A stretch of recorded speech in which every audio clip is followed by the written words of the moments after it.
Desde el pasado día 12 de febrero ha habido manifestaciones a favor y en contra de Nicolás Maduro. Ha habido 17 muertos, ya llegan casi a 20 los muertos. En las últimas horas, 3, Héctor Alzaúl, un dirigente opositor, y en la sección, en Barquisimeto ocurrió esto, y en Los Ruices, en el este de Caracas, murieron José Cantillo y Agnes López, un guardia nacional. La situación sigue realmente crítica entre el gobierno de Maduro y la oposición. Pero por otro lado ha habido grandes críticas a la Organización de los Estados Americanos, a la OEA, con sede aquí en Washington, porque no se ha pronunciado. Panamá convocó a una reunión del Consejo Permanente de Embajadores, de los más de 30 miembros que tiene la organización, para que se pronuncien, y anoche, y usted publica este viernes un artículo en el diario El País de Madrid, en los países del ALBA dentro de la OEA, en una sesión secreta del Consejo Permanente, pues han bloqueado que haya algún tipo de pronunciamiento. Al parecer tienen mayoría y al parecer quieren que haya una votación. ¿Ha fracasado la OEA a la hora de manejar esta crisis, de gestionar esta crisis, de pronunciarse? ¿O lo que pasa es que como no hay consenso es imposible que haya una manifestación sincera, real y efectiva de la organización? Hombre, la OEA está tardando mucho en manifestarse. Eso es fruto precisamente de esta fricción interna que hay en la OEA, que ya se fue viendo a partir de Honduras quizás, y que ahora ha evolucionado mucho más, y que precisamente ayer con la situación de Venezuela se vio perfectamente quién tiene realmente ahora mismo el poder o maneja los tempos en la OEA, que es Venezuela, el ALBA y los países caribeños del CARICOM, que son pocos, son muchos, quizás no son tan importantes como pues México, Colombia, o tienen tanta influencia, pero al final el voto es el mismo. Entonces, con ese bagaje detrás, en principio van a hacer lo que quieran. Por eso no entiendo tampoco que Maduro tenga tantos problemas con la OEA, cuando en el fondo Venezuela parece que la maneja con mano de hierro. Incluso Venezuela siempre habla de que la OEA es un poco el foco del imperialismo. Ahora mismo en la OEA el imperialismo es Venezuela. Y ayer se vio perfectamente un poco esta división. La OEA al final están todos los países ahí, entonces ahí sí que se ve bien. La división del continente se traduce en la OEA. Ayer se presentó una declaración que la lideró Bolivia, muy tibia, defendiendo un poco el trabajo de Maduro y del gobierno de Venezuela en las protestas, y estableciendo que el único foro de diálogo era la conferencia de paz.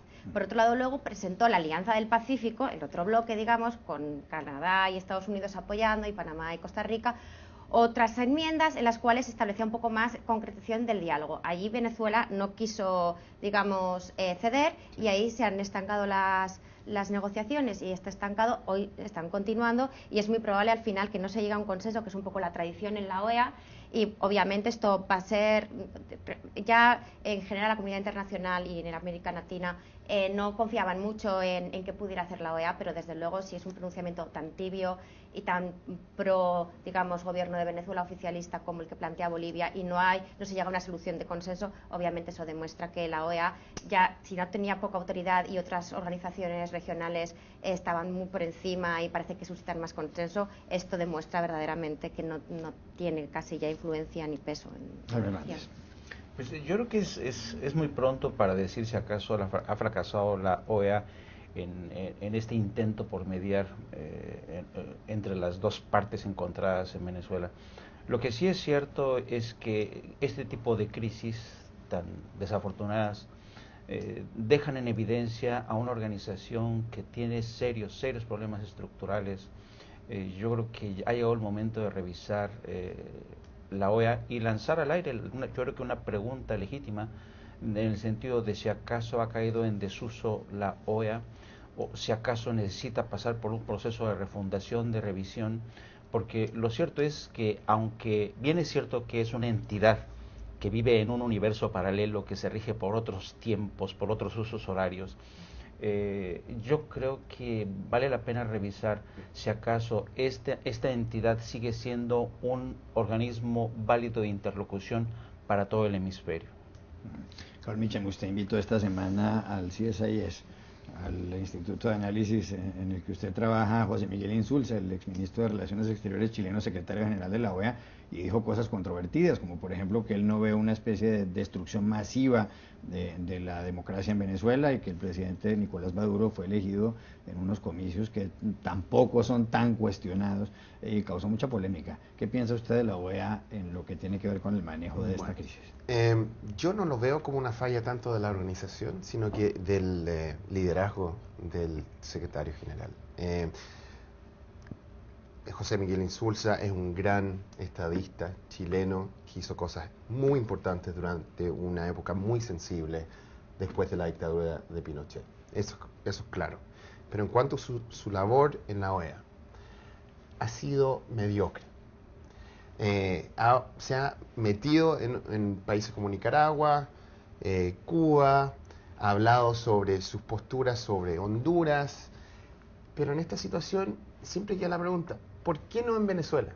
Y tantas cosas han pasado por tanto tiempo. Y en esta situación hay muertos, hay una situación de protesta en cuanto a los derechos de los periodistas, hay un caos total en el país, y él dice, bueno, no está pasando nada con la democracia. Yo creo que están pasando cosas con la democracia, es obvio. Ahora, no es que sea una dictadura todavía, pero en ese rumbo va Venezuela. Y en vez de responder cuando la cosa se ha convertido ya en una crisis total, completa, donde están encarcelando a todos, han empezado a encarcelar a algunos, hay presos políticos en Venezuela, en vez de parar o frenar o tratar de dar empezar una conversación más constructiva en cuanto a lo que está pasando y demostrar liderazgo, él se ha tirado para atrás. Y en esta situación es necesario un liderazgo, una postura específica en cuanto a lo que puede hacer la OEA. Él puede ir a Venezuela si él quiere y lo pueden rechazar, es verdad. Pero él también puede dar su idea de lo que está pasando ahí, como lo ha hecho en Cuba, en Nicaragua y en Honduras. ¿Por qué no en Venezuela? Pero la OEA tampoco es una dictadura. La OEA también es la voz de los miembros y realmente lo que existe en este momento en la OEA es casi un reflejo de lo que pasa en Venezuela. Hay tanto caos y tanta desinformación y tantas historias encontradas que realmente surgen dos cuentos en Venezuela y dos cuentos que se reflejan como un espejo exactamente en la OEA. Y eso creo que es un poco simplista, culpar al secretario general de la OEA, que está preso de dos versiones de la historia, donde ningún país, salvo Panamá y algo de Canadá, ha surgido como el gran vocero de la institución a favor de la oposición venezolana o a favor de la democracia venezolana, y realmente lo que él está haciendo es, en sus palabras, reflejando el sentir de los países miembros, que es quizás el origen mismo de esa organización. Puede ser, es verdad eso, de representar el consenso, pero también hay una iniciativa que él puede tomar que podría representar cuál es su postura en cuanto a este tema. Él ya no se va a presentar a ser líder de la OEA de nuevo. Él tiene un conocimiento y tiene posturas en cuanto a la democracia por lo que sufrió él en Chile. Cosas similares están pasando en Venezuela. ¿Por qué no dice algo? En descargo del secretario general diré que ayer habló, lo que pasa es que como fue a puerta cerrada nadie lo pudo ver, es que es uno de los pocos discursos así contundentes que yo recuerdo a Insulza en los últimos tiempos.